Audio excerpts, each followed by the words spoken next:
Smith Films presents, that's the most aristocratic named company with a suitable mascot of the Springer Spaniel Cyrano de Bergerac.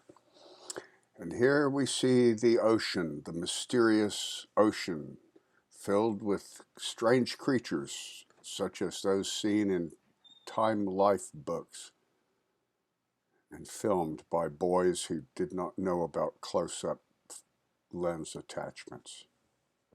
And even unknown creatures from before time itself, freed perhaps by nuclear testing. That's never explained, I don't think, but that's almost always the way dinosaurs get freed from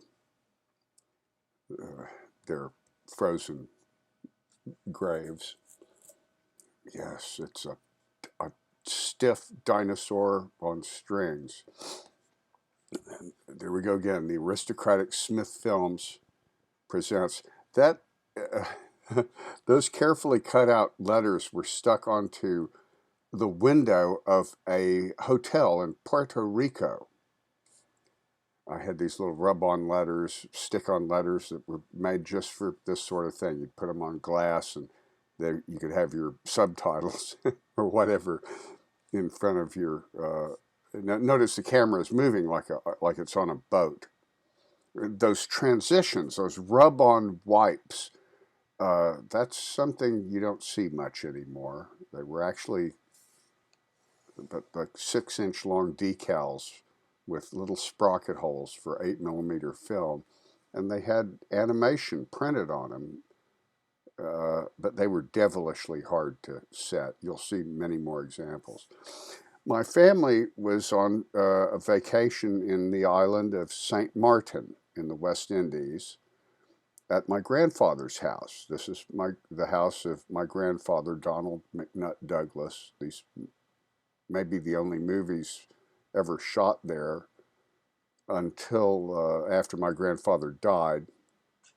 And that house, which he designed, was bought by the artist Jasper Johns. Well, here we see the 12-year-old Doug Smith and the 10-year-old Pinckney Smith. Apparently, I'm playing a detective or explorer by the name of Sam Spade. I remember that much. Oh, we're looking at the Weekly Reader article about the Loch Ness Monster, real or hoax. Well, it's a hoax, but yeah, that was an amazing house. It was so wonderful. There was a salt lagoon underneath it, down the hill from it, that made it picturesque. Kind of toxic salt lagoon, I think. But anyway, we're explorers, and we're talking about strange beasts. There's one of those animated wipes again. So we're Pinckney, or Sam's young ward or assistant, I forget his name, couldn't have been as bad as Sam Spade. Look at that, a dead man. That's Pappy's hand. That's certainly not any of ours.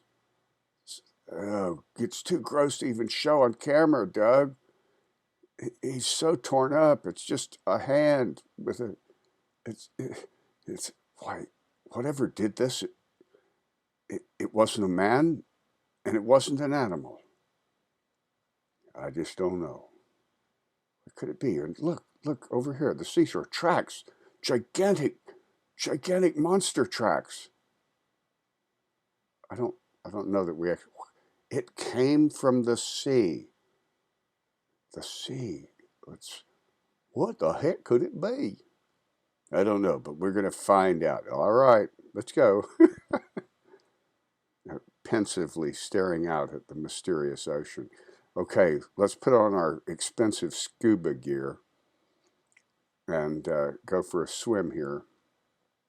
This is an area that was known as Long Beach. There was almost never anybody there. It's this pristine beach. I understand it's covered with hotels, and Mick Jagger lives there now. But here we are underwater. That's actual underwater filming. I think I put the camera in a baggie. That's right. had the camera in a baggie. There's the monster on strings, the stiff dinosaur. And yeah, I can't believe I actually put my camera underwater in a baggie. I only had the one camera, the $10 Brownie Fun Saver. Look at that bod. Man, I was trying to figure out what movie star I looked like when I was a kid. But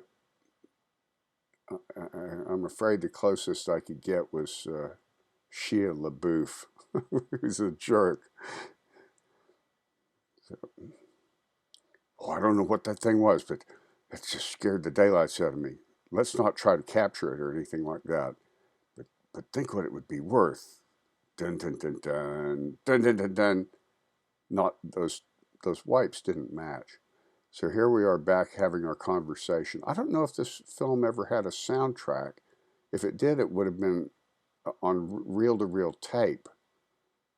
And if it was, they didn't survive. Look at that great. I guess that's like a septic tank or something, and that's the top of it. We're looking at we heard a crash. That's what it was. We heard a loud, death-defying crash, a terrible loud crash.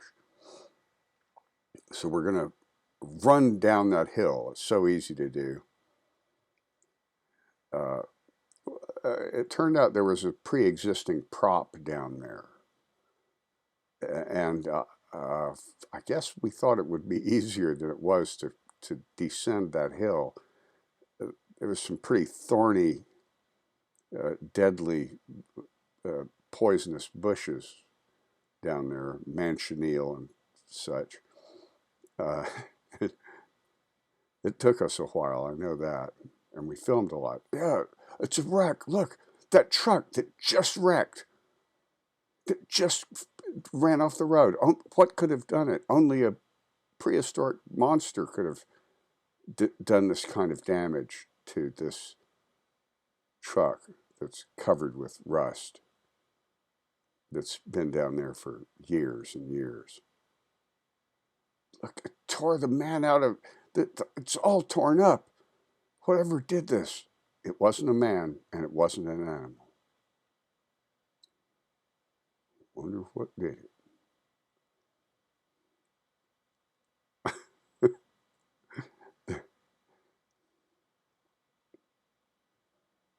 Look at that haircut. Well, that's probably the last haircut I ever had. Well, there's Cyrano, the faithful dog. We ended up with Cyrano. He lived on the island, but he came to live with us. There's my sister, who's now 60 years old, then 4 years old. Look at her. She's so cute. Did you see a monster, young lady? Yeah, I saw a big monster. He was green, and he was a dinosaur. And he was really big. And he had a bloody man hanging out of his mouth. And he ignored me because I'm an innocent child. Did it look anything like this? A Redosaurus. Yeah, that's the monster I saw, all right. That's him. Thanks, little girl.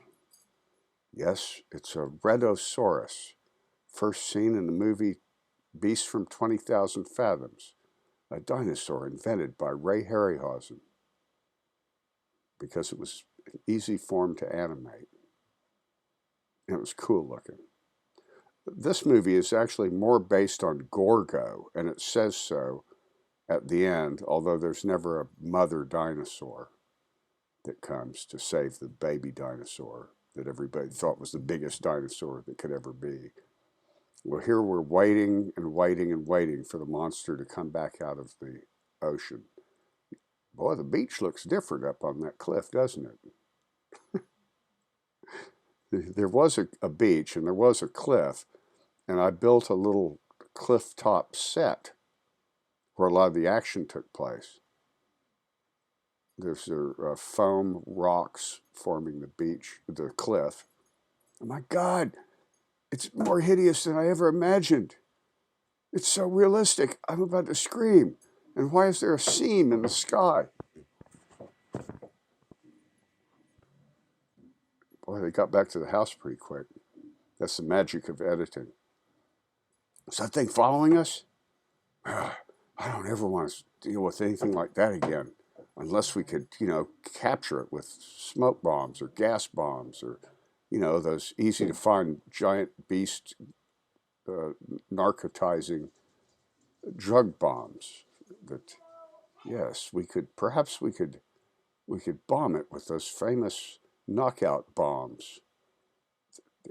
It's the size of 100,000 elephants, so we'll need 100,000 elephant knockout bombs. Where are we going to get those, Sam? We'll have to order them from Amazon, but it hasn't been invented yet. We'll have to make it ourselves. I actually have no idea what the dialogue was, and I can't. If there was a script, I think there was a sort of a script, but I've never unearthed it.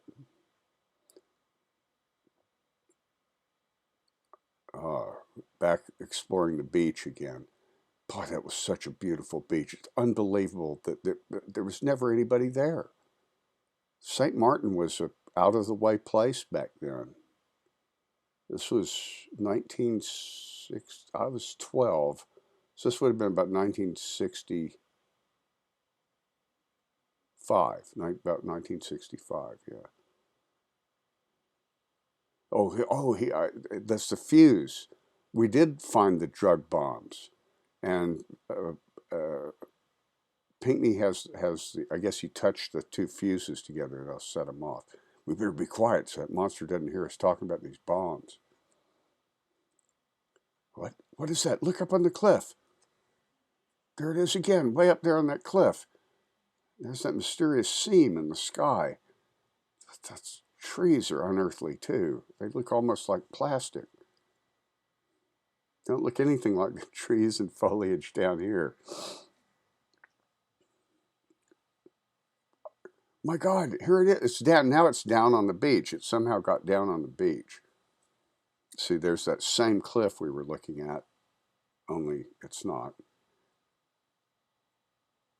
Quick, let's get to the drug bomb. Rawr, rawr. I'm surprised I didn't put toothpicks in his mouth for teeth. When I made clay dinosaurs back then, I usually had little toothpicks in there for teeth. He had black plastic eyes that were from a bird model kit. So basically he has bird eyes.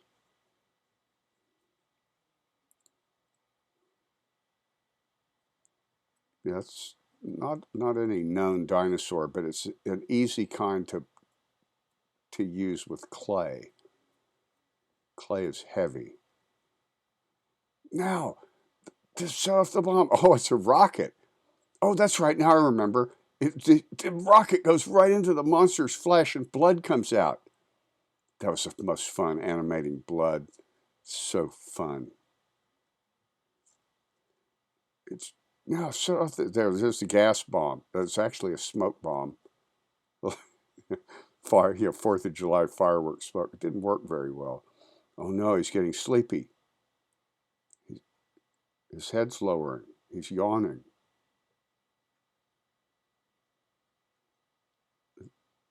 The camera didn't really do single frames. You had to just hit it real quick with your finger.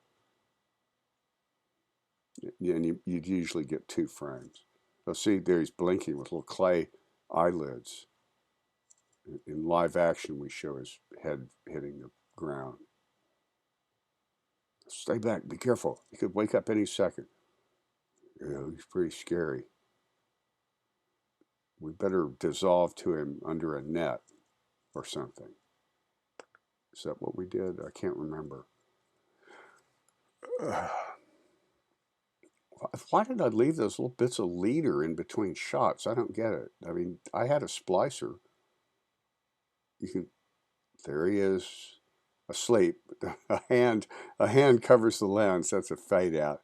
And there he is under a net, a G.I. Joe net that's for a G.I. Joe tent. With the chains are made out of little staples. I made miniature chains out of tiny staples that I painstakingly hooked together. And it's so out of focus you can't even tell. What a waste. Well, I don't know what we're going to get the authorities, or how do we cover that monster with that net, and how's that supposed to hold him down? He's going to wake up any minute, certainly. You stay here and watch that monster. Oh no, it's awake already. That,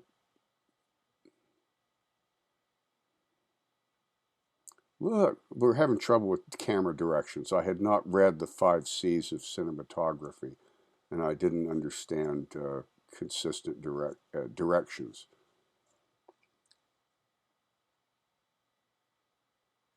He's going to wiggle his way out of them chains and strings and staples holding him down. We better run. Now it's in focus. I wonder what I was doing wrong the first time. Maybe somewhere in between I learned what a close-up lens was and ordered one. Back then it probably took, said it'll allow 6 weeks for delivery, probably took 6 months.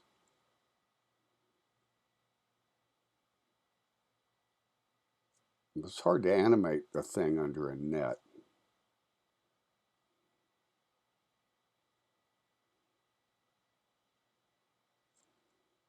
Let's go hide behind this bull nettle.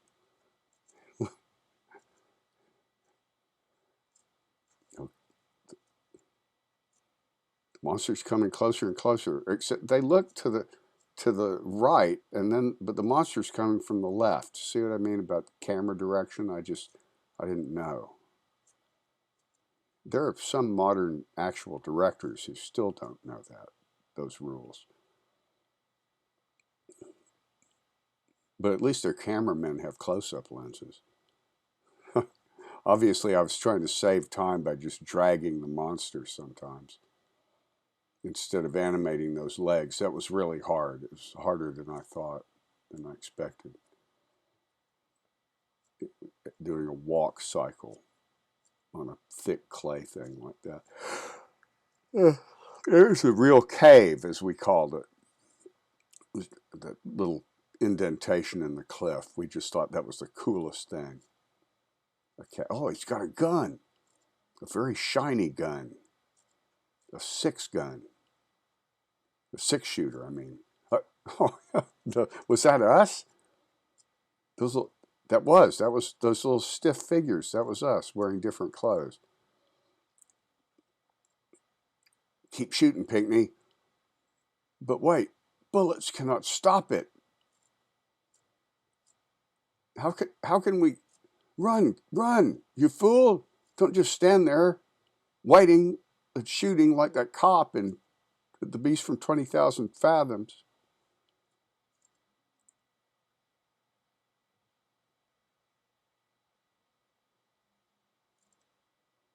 I think I know what's going to happen. The monster's going to waddle faster than that 10-year-old boy can run. Oh no, now, usually it's girls that fall down like that.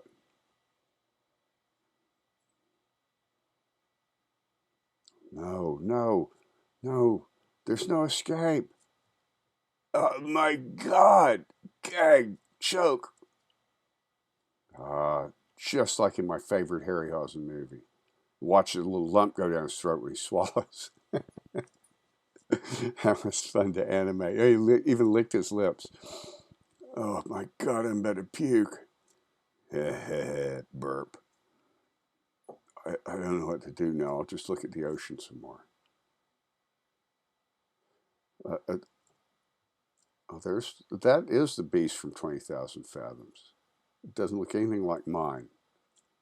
Well, I guess this is like a history lesson in sea monsters.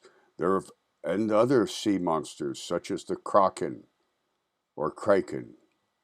a gigantic, hideous octopus, bigger than 100 houses. and hungry for dinosaur meat. This kraken arises from the ocean, or the aquarium, as the case may be, held by little strings around its head. Well, it's all head, so. Yes, the island is not safe. The monster smells something. I smell something fishy, something horribly fishy, like octopus, the smelliest thing in the world. Oh, he ate my brother. I'm disgusted. I'm just going to wander back and forth, dejected. I'll just wait and see what happens. Maybe another monster will come along and kill it. Oh no, I better run. Oh no, it's not after me. It's going somewhere else. What could it be? What is that noise? What is that slurshing and slopping noise and that horrible fishy smell? Ew, what is it? He cocks his head like a dog. Oh, he's snarling. It's the kraken or kraken. Here but it's out of focus. How can that be? It's something that huge.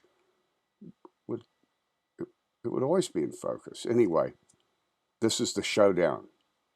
We didn't quite know how to end the movie, so you just have another monster come along and have a big fight. And at this point, of course, we're actually going to be rooting for the dinosaur, even though it just ate my brother, for the simple reason that squids are gross. Mollusks, no bones. It's just cephalopod. It's just all head and feet, tentacular feet. Tentacles were easy to animate. That was a nice thing about the squid, is that was an easy form to animate with clay. Now, are they making out? Oh no, it's mounting. The squid is mounting the dinosaur. Wait, this must be the prehistoric gigantic prairie squid we've heard about.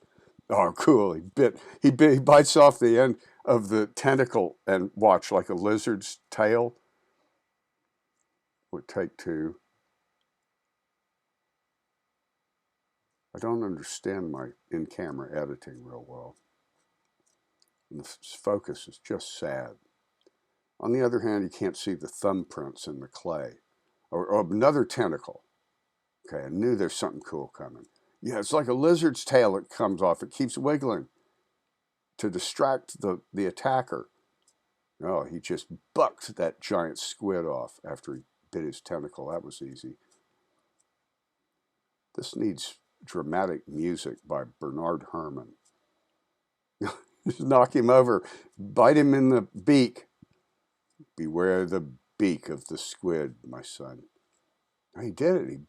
He killed the giant squid. And there's its last gasp of its tentacle. Ugh. Oh, how dramatic. Roar! A roar of triumph. The shadow of the cameraman. And he gazes at his home, the sea, the deep, mysterious ocean. What? Boy, that squid sure smells bad. It's smelling worse by the second. Look at those tentacles. Oh, God, it stinks. But the beast has gone back to its home, its natural home. That ocean filmed from the Puerto Rico hotel balcony. That was the first time I ever saw the ocean. Actually, it was our first trip to St. Maarten was when I was 6. Oh, Hank Jones. That's a good name. Little girl, Catherine Smith. At least I spelled our names right.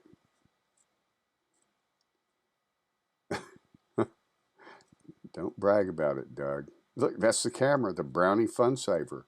Look at my splicer. And there was a script. There's a picture of the script. Somewhere there's a script. I couldn't have thrown it out. Oh, 1966. In color yet. In color. In color, in new ColorVision. All right. Yay.